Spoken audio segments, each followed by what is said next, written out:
Hello students, welcome to the revolution coaching centre. तो आज हम लोग पढ़ने वाले हैं एक और इम्पोर्टेंट चैप्टर के बारे में। ठीक है, उस चैप्टर का नाम है टेंस।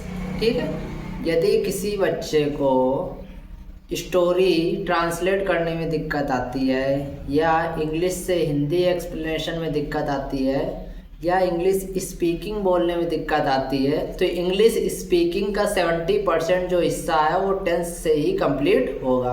यदि आपने टेंस अच्छे से पढ़ लिया तो यकीन मानिए आप थोड़ी बहुत इंग्लिश बोलने की शुरुआत कर सकते हैं। ठीक है, 70% हिस्सा स्पीकिंग का टेंस से ही आपका कंप्लीट हो जाएगा और धीरे धीरे लेवल हम लोग बढ़ाते चले जाएंगे स्पीकिंग का। तो सबसे पहले आप टेंस बड़े ध्यान से पढ़िएगा। ठीक है, तो शुरू करते हैं। ठीक है, देखो सबसे पहले टेंस। अगर टेंस की डिफिनीशन की हम बात करें तो छोटी सी डिफिनीशन शॉर्ट फॉर्म में हमने बना दी, टाइम ऑफ एक्शन। ठीक, देख लो टेंस की छोटी सी डिफिनीशन मैंने क्या बताई, टाइम ऑफ एक्शन। ठीक है, यहाँ पर एक्शन का मतलब है वर्ब से। ठीक है, यानी जितने भी हम टेंस पढ़ेंगे, जितने भी टेंस के टाइप पढ़ेंगे, उसमें किस किस प्रकार की वर्ब की यूज होनी है। पूरे टेंस पढ़ेंगे उसमें इन 5 के अलावा और कोई वर्ब यूज नहीं होनी है।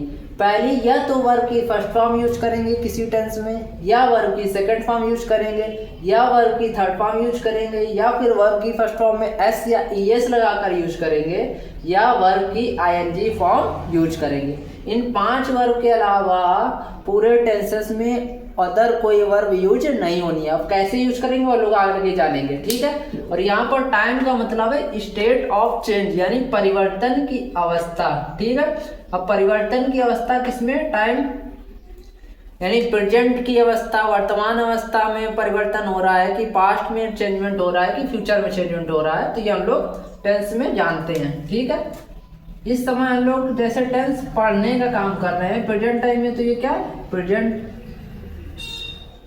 ठीक है, जब आप लोग पूरा टेंस पढ़ लेंगे तो आप लोग टेंस बनाने लगेंगे, तो आप किसी से क्या बताएंगे, अपने फ्रेंड से, कि मैंने टेंस पढ़ लिए हैं। तो आप अपने पास्ट की बात बताएंगे ना, यही प्रेजेंट की बात क्या हो जाएगी, पास्ट में। अक्सर हम लोग जब किसी से बातचीत करते हैं तो हम हमेशा ज़्यादातर पास्ट की अपने बात बताते हैं, कि जैसे आप अपने फ्रेंड से बात करते हैं कि मैं कल स्कूल गया था, मैं कल वहाँ गया था, तो ऐसी ऐसी चीज़ होती है, ज़्यादातर पास्ट की बात करते हैं। या फिर आप अपने फ्रेंड से बताते हैं, पता है 10 साल बाद मैं ये कार खरीदूंगा, या फिर आप फ्यूचर की बात करेंगे। ठीक है, यानी प्रेजेंट है तो फ्यूचर है, और प्रेजेंट है तो पास्ट है। प्रेजेंट से ये दोनों चीज़ बनती है। प्रेजेंट की चीज़ जब प्रेजेंट गुजर जाता है तो वो चीज़ तुरंत पास्ट हो जाती है। ठीक है, जब आप कोई चीज़ आगे करने को कहते हैं वो अपने आप में फ्यूचर बनता है। किसी चीज़ अपने फ्रेंड से कहा कि मैं 10 साल बाद इतने पैसे कमाऊंगा, तो वो फ्यूचर की बात है।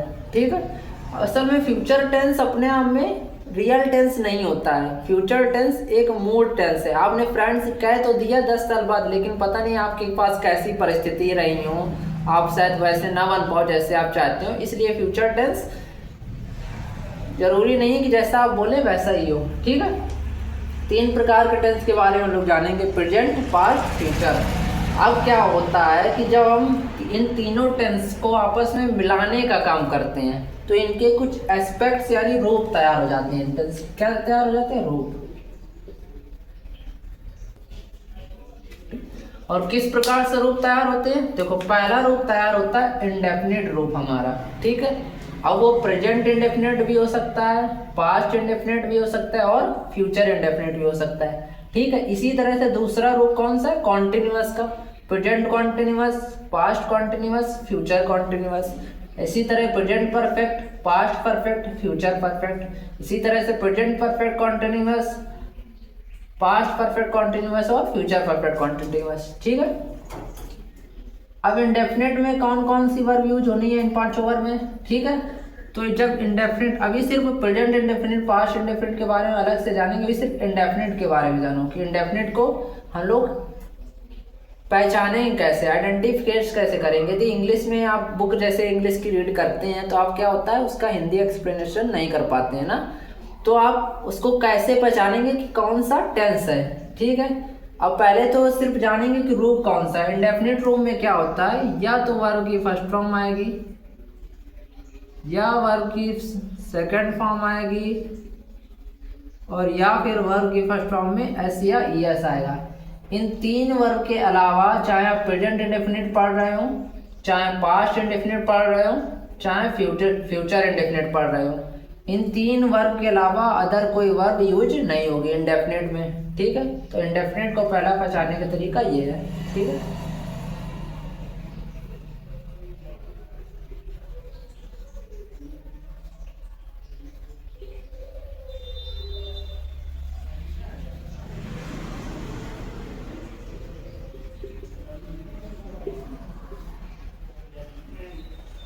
ठीक है।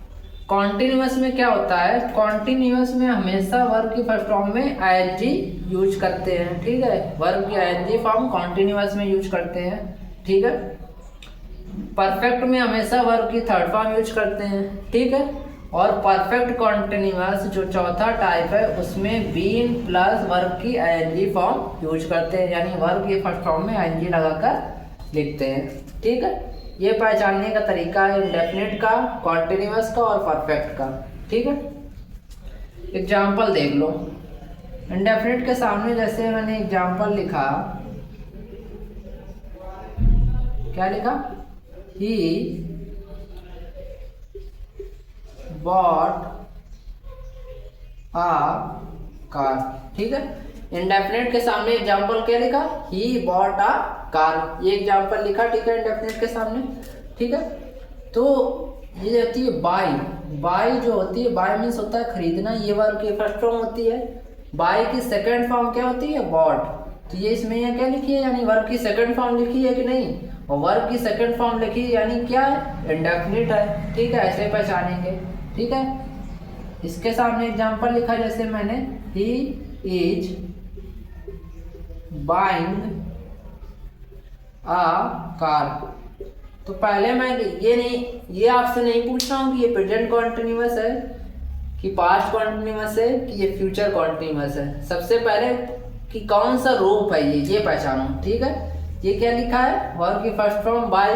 बाय में क्या लगा, आईएनजी। अगर वर्ब की फर्स्ट फॉर्म में आईएनजी लगा मिलता है तो वो कौन सा है, कॉन्टिन्यूअस। ठीक है, इतना समझ में आ गया।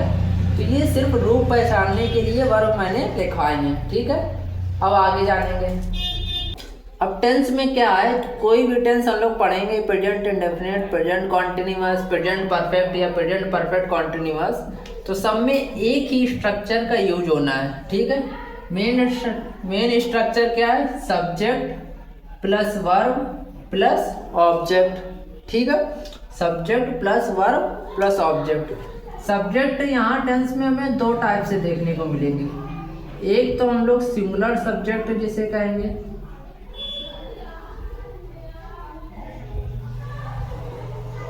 दूसरे हम लोग जिसे प्लूरल सब्जेक्ट कहेंगे। क्या कहेंगे, ठीक है।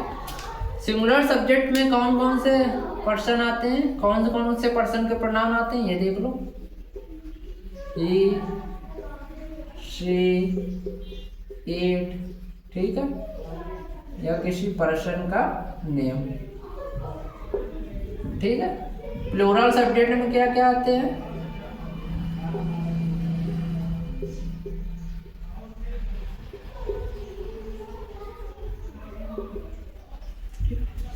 प्लूरल सब्जेक्ट में क्या आते हैं, आई, यू, वी, दे। ये मैंने इसलिए बता दिया आप लोगों को क्योंकि काफ़ी बच्चों को ये चीज़ें नहीं पता होंगी कि सिंगुलर सब्जेक्ट किन को बोला जाता है और प्लूरल सब्जेक्ट किन को बोला जाता है। तो टेंस बनाने में दिक्कत ना हो इसलिए ये मैंने पहले ही बता दिया। ठीक है, तो को हिंदी भी नहीं पता होगी तो देख लो, आई की हिंदी मैं, यू की तुम, वी को हम और दे की वे।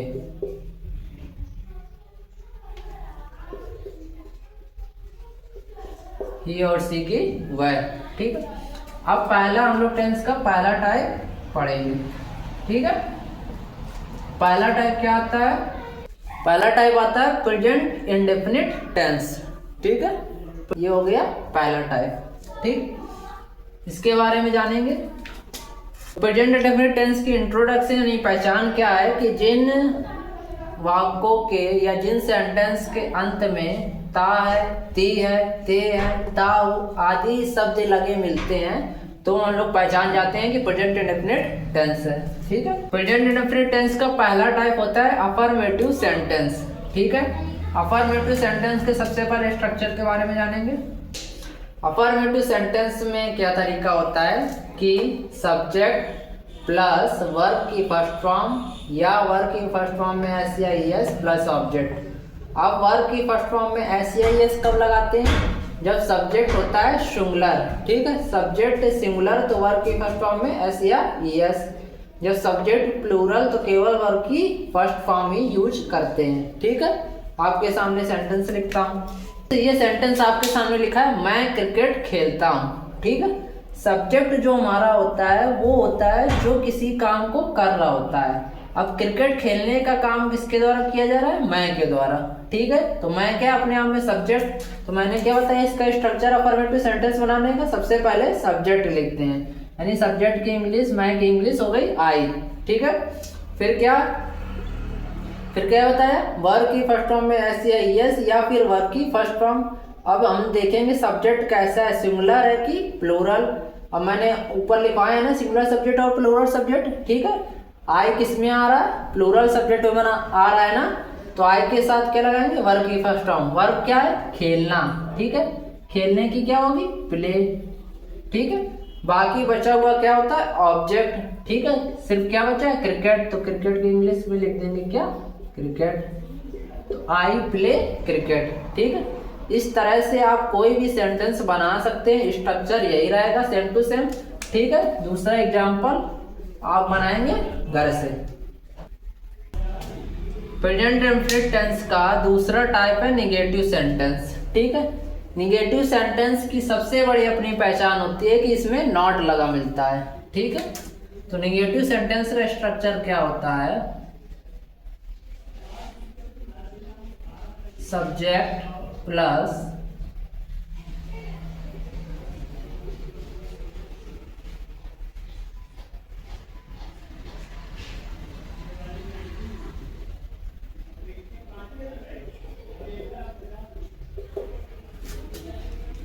ये निगेटिव सेंटेंस का स्ट्रक्चर होता है। एक बार मैंने पूरा लिख दिया सब्जेक्ट, अब इसको शॉर्ट फॉर्म में इसी तरह मैं लिखता रहूंगा पूरे टेंस में, तो आप ये समझ जाना कि ये सब्जेक्ट लिखा है। ठीक है, subject plus do, does, is, am, are, was, were, has, अब ये सब हेल्पिंग वर्ब होती हैं। तो subject plus helping verb do या डज प्लस वर्ब की फर्स्ट फॉर्म प्लस ऑब्जेक्ट। अब कुछ लोग इसी में कंफ्यूज रहते हैं कि सर कब डज लगाया जाता है, कब डू लगाया जाता है। ठीक है, सबसे सिंपल बात है कि इसमें मैंने बताया था कि अफर्मेटिव सेंटेंस में सब्जेक्ट हमारा सिंगुलर होता है तो वर्ब की फर्स्ट फॉर्म में एस या एस लगाते हैं। ठीक है, अब यहाँ डू होती है, डू मीन्स करना, और डू होती है वर्ब की फर्स्ट फॉर्म। तो वर्ब की फर्स्ट फॉर्म में एस या एस लगा है तो डज बना। ठीक है, वर्ब की फर्स्ट फॉर्म में एस लगकर डज बना। ठीक है, तो वर्ब की फर्स्ट फॉर्म में ई से लगा डज बना, यानी सब्जेक्ट जब हमारा सिंगुलर होगा तो क्या लगाएंगे? डज। सब्जेक्ट सिंगुलर होगा तो क्या लगाएंगे? डज।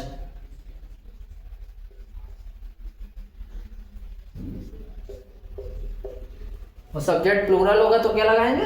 डू। ठीक है, देखो सबसे पहले लास्ट में पूरा हमेशा जब सेंटेंस बनाएंगे तो पूरा सेंटेंस पढ़ेंगे तो पहचानेंगे कौन सा टेंस लास्ट में ता हूँ है, मतलब समझ गए प्रेजेंट इंडेफिनिट टेंस बनाना है। ठीक है, दूसरी पहचान हमें नहीं लेगा मिल रहा है, यानी प्रेजेंट इंडेफिनिट टेंस का नेगेटिव सेंटेंस हमें बनाना है। ठीक है, नेगेटिव सेंटेंस की सबसे बड़ी पहचान यही होती है कि नहीं लगा है तो मतलब नेगेटिव सेंटेंस बनाना है। ठीक है, प्रेजेंट इंडेफिनिट का नेगेटिव सेंटेंस बनाना स्ट्रक्चर आपके सामने ऊपर लिखा है। ठीक है,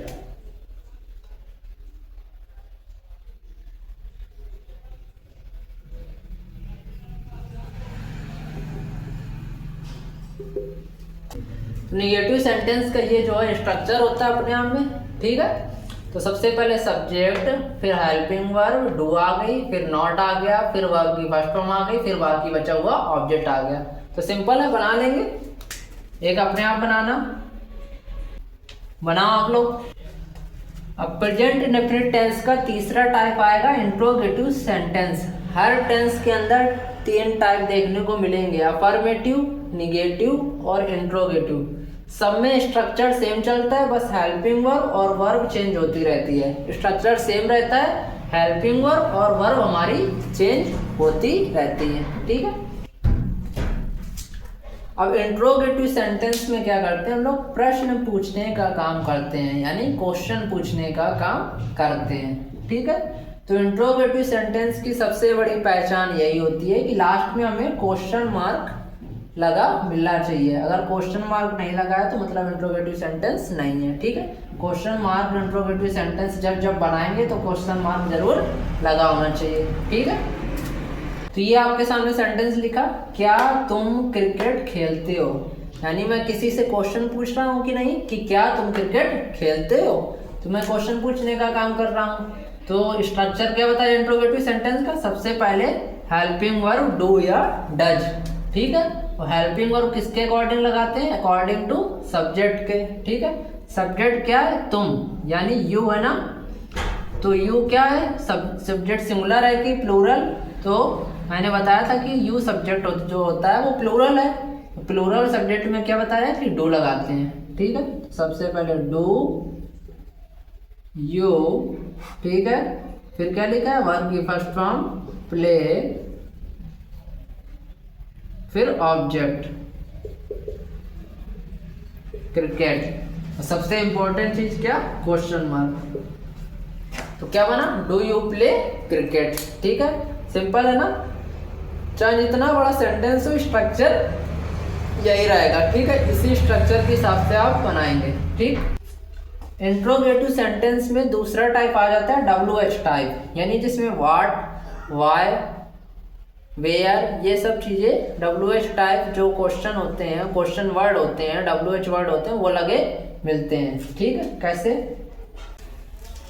सेंटेंस क्या आपके सामने लिखा, तुम क्रिकेट क्यों खेलते हो, ठीक है। तो ऐसे सेंटेंस में हमें बीच में क्यों, कहाँ, कब लगा मिलेगा, जिन्हें हम लोग WH वर्ड या क्वेश्चन वर्ड बोलते हैं, ठीक है। तो ये WH टाइप का जो है हमारा स्ट्रक्चर है, ठीक है। तो सबसे पहले क्वेश्चन वर्ड, फिर हेल्पिंग वर्ब, फिर सब्जेक्ट,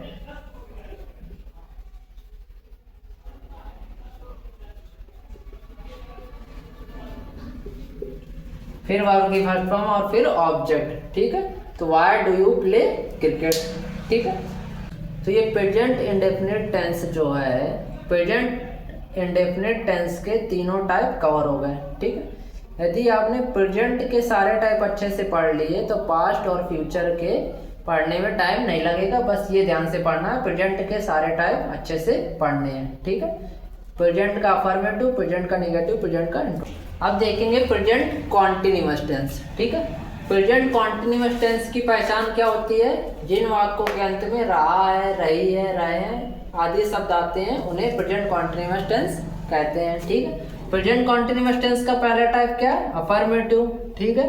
अफर्मेटिव उसका स्ट्रक्चर क्या है, subject plus helping verb. Present continuous में क्या यूज होती है, इज, एम, आर, ठीक है। वर्ब कॉन्टिन्यूअस में पहले ही बता दी थी कि वर्ब की आईएनजी फॉर्म कॉन्टिन्यूअस में यूज करते हैं, ठीक है।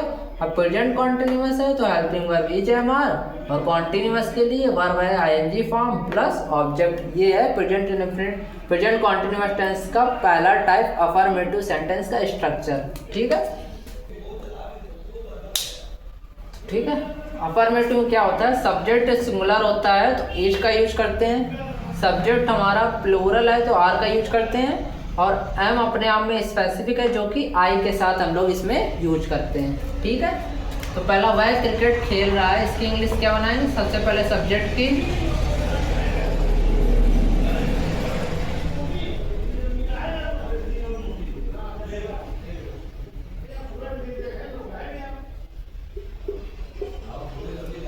ठीक है। सबसे पहले सब्जेक्ट की इंग्लिश बनाई वह, ठीक है। फिर हेल्पिंग वर्ब लगाई, सब्जेक्ट सिंगुलर था तो इज लगा दिया, ही इज, ठीक है। वर्ब की फर्स्ट फॉर्म में आईएनजी यूज करते हैं, वर्ब है खेलने की इंग्लिश होती है प्ले, तो उसमें आईएनजी जोड़ दिया तो क्या बन गया, प्लेइंग। और क्या खेलता है, क्रिकेट, तो ही इज प्लेइंग क्रिकेट, पूरा सेंटेंस बन गया।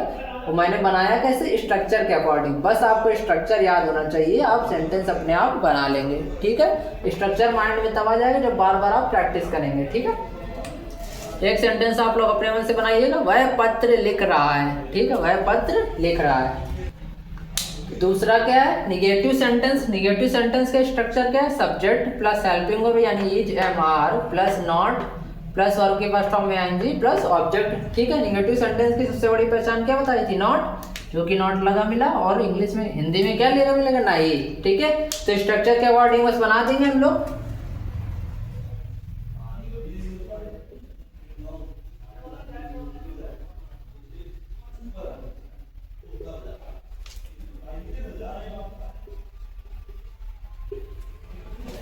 सिंपल है ना, आपको कुछ नहीं करना है, बस जैसा स्ट्रक्चर बताया है बस आपको वैसे ही इंग्लिश बनाते चले जाना है, अपने आप बन जाएगा। ठीक है, सिंपल है, बस स्ट्रक्चर को माइंड में रखिए आप।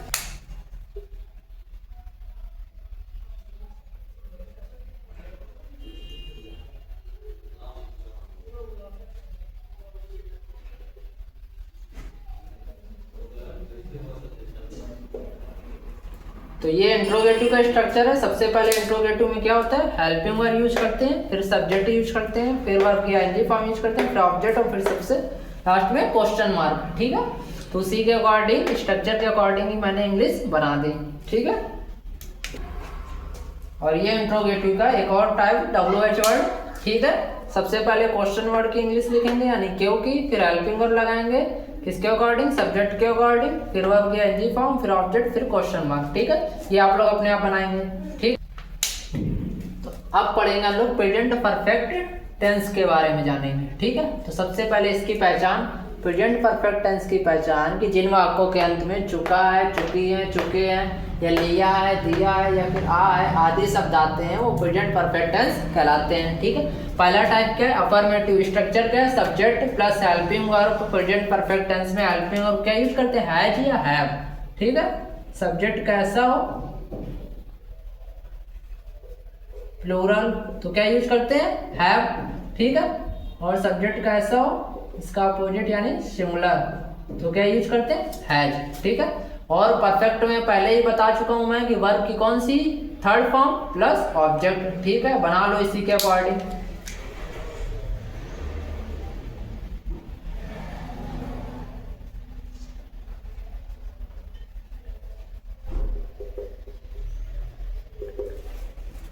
ठीक है, मैंने बना दिया ना उसी स्ट्रक्चर के according, he has played cricket.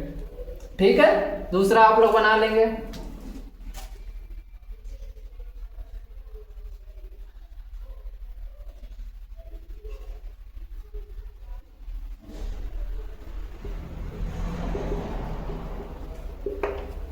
देखो सब सिंपल है, जैसे स्ट्रक्चर लिखा वैसे मैंने बना दिया। सबसे बड़ी पहचान नहीं है, निगेटिव है, तो ठीक है, I have not played cricket. ठीक है,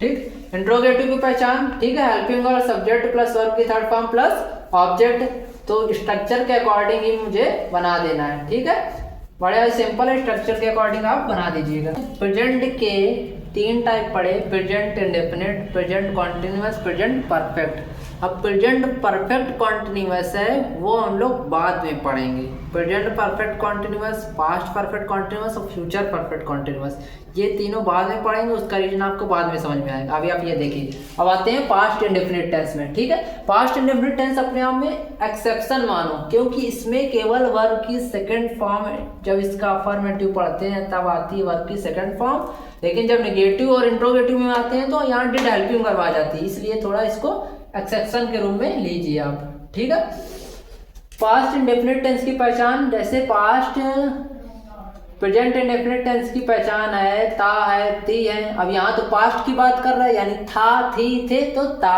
था, ती, थी, थे, और या फिर या, ये इसकी पहचान होती है। ठीक है, अफर्मेटिव सेंटेंस का स्ट्रक्चर क्या है, सब्जेक्ट प्लस वर्ब की सेकंड फॉर्म प्लस ऑब्जेक्ट। यहाँ हमेशा वर्ब की सेकंड फॉर्म ही लेंगे पास्ट इंडेफिनिट के अफर्मेटिव सेंटेंस में, वर्ब की सेकंड फॉर्म ही लेंगे, सब्जेक्ट चाहे जैसा हो, चाहे सिंगुलर हो चाहे प्लूरल हो, ठीक है, हमेशा वर्ब की सेकंड फॉर्म ही लेंगे।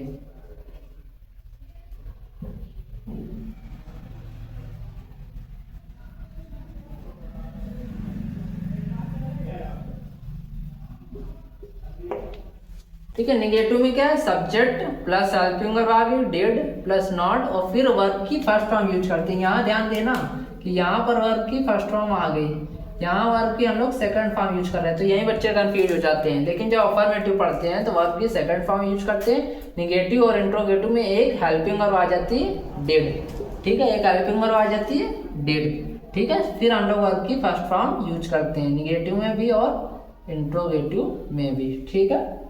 वह पत्र नहीं लिखता है, नहीं लिखता आप लोग बना लीजिए, he did not write letter, he did not write letter, क्यों, यहाँ तो वर्ब की फर्स्ट फॉर्म यूज करनी है और राइट होती है वर्ब की फर्स्ट फॉर्म, ठीक है, यहाँ भी आप बना लीजिए, ठीक है। Did he write letter, did he write letter, question mark लगा दीजिए, ठीक है, बना लेंगे, समझ में आ रहा होगा, बड़ा सिंपल है, स्ट्रक्चर के अकॉर्डिंग बनाना बस, ठीक है। तो चलिए अब पास्ट कॉन्टिन्यूअस के बारे में पढ़ेंगे, ठीक है। जब प्रेजेंट कॉन्टिन्यूअस टेंस मैंने पढ़ाया तो उसकी पहचान बनाई क्या, रहा है, रही है। यहाँ पास्ट की बात कर रही तो था, थी, थे आ जाता है, तो पास्ट कॉन्टिन्यूअस टेंस की पहचान क्या होगी, रहा था, रही थी, रहे थे, ठीक है, और ठीक है। तो पहला इसका टाइप क्या है, अफर्मेटिव सेंटेंस। अफर्मेटिव सेंटेंस का स्ट्रक्चर क्या है, subject plus helping verb past continuous tense के अनुसार वाज या वर प्लस वर्ब की फर्स्ट फॉर्म में आईएनजी, क्योंकि कॉन्टिन्यूअस में क्या होता है, आईएनजी फॉर्म आती है, प्लस क्या, ऑब्जेक्ट, ठीक है। अब सब्जेक्ट हमारा प्लूरल है तो वर, सब्जेक्ट सिंगुलर है तो वाज, ठीक है।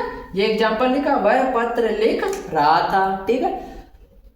मैं एक सेंटेंस को बार बार इसलिए लिख रहा हूँ ताकि आपको समझ में अच्छे से आए। आप अपने बुक के एक्सरसाइज लगाइएगा, और भी सेंटेंस सोच सकते हैं, वह टीवी देख रहा था, ठीक है, वह स्कूल जा रहा था, वह बाजार जा रहा था, वह खाना खा रहा था, ठीक है, वह कोल्ड ड्रिंक पी रहा था, ठीक है, कुछ भी आप अपने अनुसार सेंटेंस सोच सकते हैं और स्ट्रक्चर के अकॉर्डिंग बना सकते हैं, ठीक है।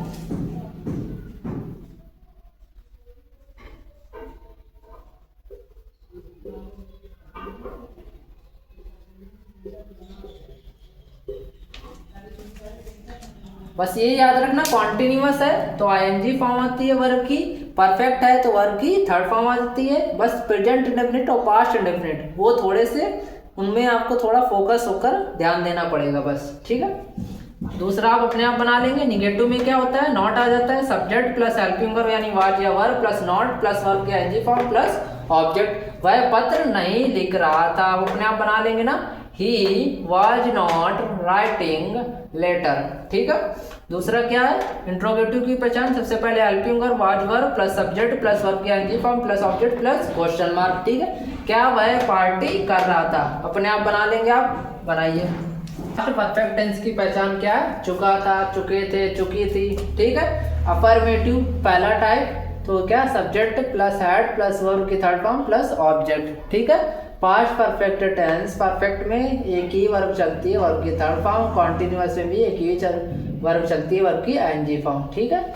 और यहाँ परफेक्ट पास्ट परफेक्ट टेंस में एक ही हेल्पिंग वर्ब आती है, हैड, ठीक है। तो बना लेंगे, वह क्रिकेट खेल चुका था, ठीक है, ही हैड प्लेड क्रिकेट, ठीक है। दूसरा आप बना लेंगे। निगेटिव में क्या, subject plus helping verb had plus not plus verb की थर्ड फॉर्म प्लस ऑब्जेक्ट, उसने क्रिकेट नहीं खेला था, ठीक है। Interrogative helping verb plus subject plus verb की थर्ड फॉर्म प्लस ऑब्जेक्ट, ठीक है। इसके अकॉर्डिंग आप इंग्लिश बना लेंगे, ठीक है। तो ठीक है, अब पढ़ेंगे फ्यूचर इंडेफिनिट टेंस के बारे में, ठीक है। फ्यूचर इंडेफिनिट टेंस की पहचान होती है गा, गे, गे, ठीक है, आदि शब्द, ठीक है।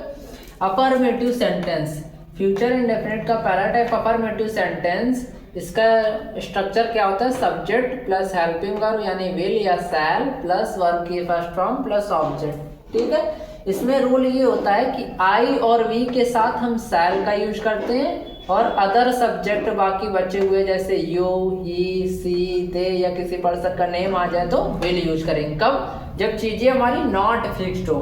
नॉट फिक्स में क्या आता है, जैसे हमारे विचार हो गए, ठीक है। विचार मतलब क्या पता, आज तुम सोच रहे हो कि अरे यार मैं कार खरीदने जाऊंगा, मेरे पास बहुत रुपया है, ठीक है। अब कल क्या हुआ, तुम्हारा मूड बदल गया, तुमने सोचा कि आज मैं वो कार खरीदूंगा, मान लो फॉर्च्यूनर खरीदूंगा। तुम्हारे दोस्त ने कहा कि अरे यार वो मैंने ली है वो कार, मतलब उसने उसके फ़ोन की बात कर ली। तुमने कहा कि मैं सैमसंग खरीदूंगा, तुम्हारे दोस्त ने कहा कि अरे यार जो सैमसंग के सस्ते फ़ोन होते हैं ना वो बहुत बेकार आ रहे हैं। तो तुम्हारा क्या विचार बदल भी सकता है। तो विचार क्या होता है, अपने आप में फिक्स नहीं है, यानी ओपिनियन जो होता है, विचार, वो कोई फिक्स चीज़ नहीं है। या फिर फ्यूचर में होने वाला एक्शन जो होता है वो फिक्स नहीं है, वो बदल भी सकता है, आपके अकॉर्डिंग नहीं हो सकता फ्यूचर का एक्शन, ठीक है।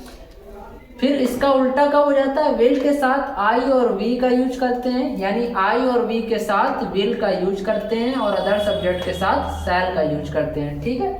ये उल्टा क्यों होता है, उल्टा तब होता है जब हमारी चीज़ें फिक्स्ड होती हैं। जब आप किसी से प्रॉमिस करते हैं, वादा करते हैं कि मैं आज अवश्य आऊँगा, आई विल कम टुडे, ठीक है। तो क्या होता है, विल के आई और वी के साथ हम लोग क्या यूज करते हैं, विल नहीं। जब चीजें हमारी नॉट फिक्स्ड होती हैं तो आई और वी के साथ शैल, अदर सब्जेक्ट के साथ विल। लेकिन जब चीजें फिक्स्ड होती हैं तो जस्ट अपोजिट हो जाता है, आई वी के साथ विल हो जाता है और अदर सब्जेक्ट के साथ शैल हो जाता है, ठीक है। दूसरा, जब डिटर्मिनेशन यानी हमारा दृढ़ निश्चय क्या होता है, फिक्स होता है, ठीक है।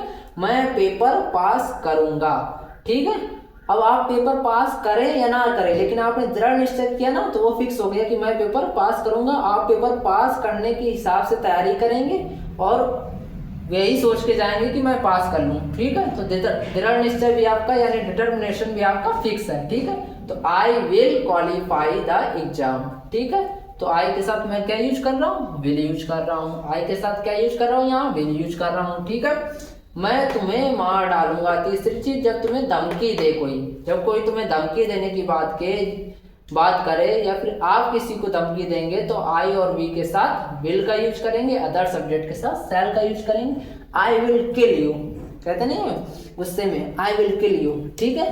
तो इसलिए आई के साथ विल का यूज होता है। ये बड़ी अपने आप में कंफ्यूजन होती है बच्चों की, तो ये आप बड़े ही ध्यान से समझ लीजिए, ठीक है। एक बार समझ में आया तो दोबारा वीडियो देखिए। तो फ्यूचर इंडेफिनिट टेंस का अफर्मेटिव बता दिया, विल शैल का भी यूज होता है वो बता दिया, ठीक है। निगेटिव में क्या, वही structure subject plus helping verb will या shall plus not plus verb के फर्स्ट फॉर्म प्लस ऑब्जेक्ट, ठीक है। इसका इंग्लिश आप लोग बना लेंगे, ठीक है। इंट्रोगेटिव में क्या, हेल्पिंग वर्ब विल या shall plus subject plus verb के first form plus object plus question mark, ठीक है। ये सेंटेंस लिखा आप लोग बना लेना, ठीक है। अब हम फ्यूचर कॉन्टिन्यूअस टेंस के बारे में पढ़ेंगे। फ्यूचर कॉन्टिन्यूअस टेंस की पहचान क्या होगी, रहा होगा, रही होगी, ठीक है, आदि शब्द। पहला टाइप क्या है, अफर्मेटिव सेंटेंस। इसका स्ट्रक्चर क्या लिखा है, सब्जेक्ट प्लस हेल्पिंग वर्ब आती है विल बी या शैल बी प्लस वर्ब की एनजी फॉर्म प्लस ऑब्जेक्ट, ठीक है। पहला सेंटेंस लिखा, मोहन क्रिकेट खेल रहा होगा, तो आप लोग रिलेट करके बना लेंगे मोहन की इंग्लिश, मोहन, फिर क्या लगाएंगे, मोहन विल बी, फिर क्या, प्लेइंग क्रिकेट, ठीक है, बना लेंगे आप लोग, आसान है। निगेटिव सेंटेंस का क्या स्ट्रक्चर है, सब्जेक्ट प्लस विल या shall plus not plus be plus verb के NG form plus object. Negative sentence में आपको ध्यान देना पड़ेगा कि नॉट विल बी और शैल बी के बीच में आएगा, ठीक है। पहले विल और शैल को लिखेंगे, फिर नॉट लगाएंगे, फिर बी लिखेंगे, ठीक है। तो निगेटिव सेंटेंस की दूसरी सबसे बड़ी पहचान नहीं लिखा मिलेगा, सोवन टीवी नहीं देख रहा होगा, ठीक है, बना लेंगे आप लोग। इंट्रोगेटिव सेंटेंस के स्ट्रक्चर क्या है, विल और shall plus subject plus be plus verb के एनजी फॉर्म प्लस ऑब्जेक्ट, ठीक है। क्या, सोवन टीवी देख रहा होगा, ठीक है। पहले सेंटेंस मैंने बना के दिखाया इंट्रोगेटिव, बस स्ट्रक्चर के अकॉर्डिंग उनकी इंग्लिश लिखते चले जाना और बन जाएगा, ठीक है। अब पढ़ेंगे फ्यूचर परफेक्ट टेंस के बारे में। फ्यूचर परफेक्ट टेंस की पहचान क्या है, चुका होगा, चुकी होगी, चुके होंगे आदि शब्द आते हैं, ठीक है, वाक्यों के अंत में, सेंटेंस के अंत में, ठीक है। अफर्मेटिव, पहला type affirmative sentence, structure subject plus will have या फिर शैल हैव, ठीक है, विल हैव या शैल हैव प्लस परफेक्ट के लिए वर्ब की थर्ड फॉर्म प्लस ऑब्जेक्ट, ठीक है। विल और शैल का यूज जैसे मैंने फ्यूचर इंडेफिनिट में बताया है वैसे ही बाकी में विल और शैल का यूज होता रहेगा, ठीक है। चाहे विल बी शैल बी हो, चाहे विल हैव शैल हैव हो, ठीक है। विल शैल का यूज जो इंडेफिनिट में बताया वैसे ही यूज करेंगे यहाँ पर विल हैव और शैल हैव का, ठीक है। ये सेंटेंस लिखा आपके सामने, वह खाना खा चुका होगा। अब आप लोग बनाने लगे होंगे इतनी देर में, तो अब आप लोग ही बनाएंगे, ठीक है। निगेटिव सेंटेंस का स्ट्रक्चर क्या है? सब्जेक्ट प्लस विल और shall plus not plus have. Will और शैल के बाद नॉट आएगा, फिर हैव आएगा निगेटिव में, प्लस वर्ब की थर्ड फॉर्म प्लस ऑब्जेक्ट। ठीक है, इसी तरह इंट्रोगेटिव में विल और शैल प्लस सब्जेक्ट फिर हैव आएगा, फिर वर्ब की थर्ड फॉर्म, फिर ऑब्जेक्ट, फिर क्वेश्चन मार्क। ठीक है, इतना समझ में आ गया? बनाइएगा आप लोग। देखो, प्रेजेंट परफेक्ट कॉन्टिन्यूअस के बारे में जानेंगे, बड़े अच्छे से जानेंगे। प्रेजेंट परफेक्ट कॉन्टिन्यूअस की पहचान होती है रहा है, रही है। ठीक है, प्रेजेंट परफेक्ट कॉन्टिन्यूअस टेंस अपने आप में कोई अलग से चौथा टेंस नहीं है, टाइप नहीं है। ये प्रेजेंट परफेक्ट और कॉन्टिन्यूअस को मिलाकर चौथा टाइप बना दिया गया है। ठीक है, परफेक्ट में हम लोग क्या यूज करते थे? परफेक्ट के लिए वर्ब की थर्ड फॉर्म यूज करते थे, कॉन्टिन्यूअस के लिए वर्ब की आईएनजी फॉर्म यूज करते थे। ठीक है, तो ये बीन कहाँ से आया है ये समझते हैं। ठीक है, इतनी सारी हम लोगों ने जो हेल्पिंग वर्ब पढ़ी, is, am, are, was, were, has, have, had, इनको जो इंग्लिश ग्रामेरियन है इन लोगों ने एक नाम दे दिया बी वर्ब। ठीक है, क्योंकि अब यहाँ पर तो परफेक्ट के लिए थर्ड फॉर्म यूज करनी थी, तो हर एक के लिए थर्ड फॉर्म बनाना टफ हो जाता ना, कि ईच की थर्ड फॉर्म, एम की थर्ड फॉर्म, आर की, किसकी थर्ड फॉर्म भाई? इतनी सारी हेल्पिंग वर्ब है, तो उनको एक नाम दे दिया, उनको दिया बी वर्ब। ठीक है, उनको बी वर्ब कहते हैं। और बी की सेकंड फॉर्म होती है वाज और बी की थर्ड फॉर्म होती है बीन। और परफेक्ट के लिए हम वर्ब की थर्ड फॉर्म का यूज करते हैं, ये हम लोग जान चुके हैं पहले ही, इसलिए यहाँ पर वर्ब की थर्ड फॉर्म बीन आई है, बी वाज बीन। तो वर्ब की थर्ड फॉर्म बीन और कॉन्टिन्यूअस के लिए वर्ब की एनजी फॉर्म। और प्रेजेंट परफेक्ट में यूज करते थे हेल्पिंग वर्ब हैज और हैव, इसलिए क्या लगा है इसमें भी हैज और हैव। ठीक है, प्लस हम लोग सिंस और फॉर का यूज करते हैं। सिंस और फॉर का यूज होता है यहाँ से के अर्थ के लिए, से के अर्थ के लिए यूज करते हैं हम लोग सिंस और फॉर का।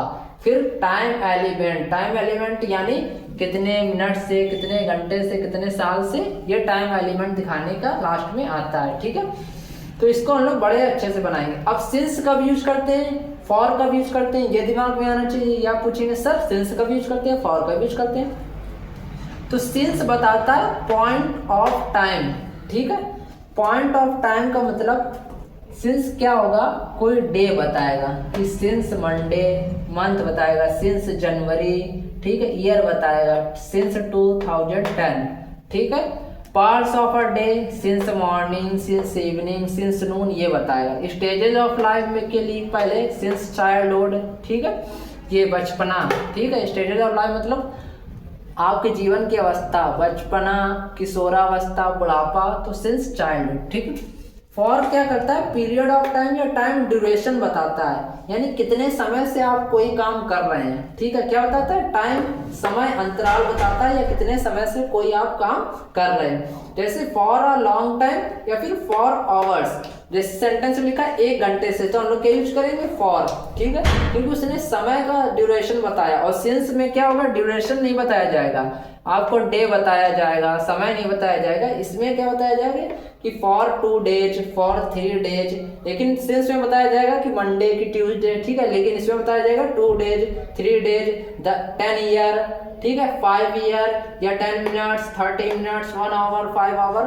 तो इसमें क्या समय अंतराल यानी समय बताया जाएगा, ड्यूरेशन, कितने समय से कोई काम कर रहे हैं। ठीक है, इसमें दिन बताया जाएंगे, साल बताए जाएंगे कि कितने साल से ये चीज हम लोग कर रहे हैं। समझ में आ गया होगा?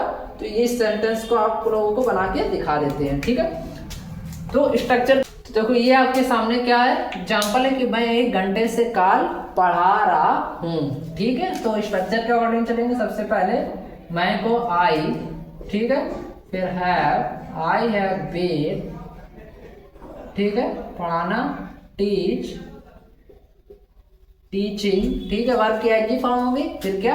ऑब्जेक्ट। ठीक है, ऑब्जेक्ट क्या है? Tense. I have been teaching, tense. ठीक है, अब सिंस या फॉर, तो क्या 1 घंटे से, तो बताया फॉर। ठीक है, क्या? 1 hours, for 1 hours. I have been teaching tense for 1 hours.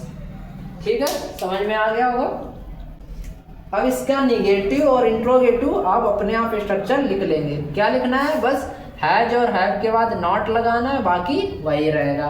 ठीक है, अब 2 बचे हैं। पास्ट परफेक्ट कॉन्टिन्यूअस टेंस के बारे में जानेंगे। पहचान रहा था, रही थी, रहे थे। ठीक है, आदि शब्द आते हैं इसकी स्ट्रक्चर क्या, subject plus has plus been, verb के ING form plus object plus since या फॉर प्लस टाइम एलिमेंट, ये इसका स्ट्रक्चर है। और सेंटेंस आप लोग, आपके पास जो भी बुक हो उससे आप लोग इसके सेंटेंस बनाएंगे, ठीक है। प्रैक्टिस करेंगे, फिर आप लोग कमेंट में बताएंगे कि जो मैंने पढ़ाया वो आपको समझ में आ रहा और क्या आप सेंटेंस बना पा रहे हैं, ठीक है। फ्यूचर परफेक्ट कॉन्टिन्यूअस टेंस की पहचान रहा होगा, रही होगी, ठीक है। इसका structure subject plus will shall plus have plus been plus organic form plus future continuous tense में सिंस हट जाता है या फ्रॉम और फॉर यूज करते हैं, ठीक है, प्लस टाइम एलिमेंट, ठीक है। तो ये था पूरा टेंस, ठीक है। पूरा टेंस मैंने आप लोगों को पढ़ा दिया है, कुछ भी बचा नहीं है। अब आप लोग बस आप लोगों को प्रैक्टिस करनी है दबा के, और आप लोगों के लिए जो इतनी मेहनत की गई है, पूरे 1-1.5 घंटे का जितना भी है टेंस पढ़ाया गया है, तो आप लोग को ढेर सारा प्यार दीजिए और कोशिश करिए दबा के शेयर करिए, ठीक है, ताकि आपको और अच्छे से कंटेंट पढ़ाया जा सके, ठीक है। धन्यवाद।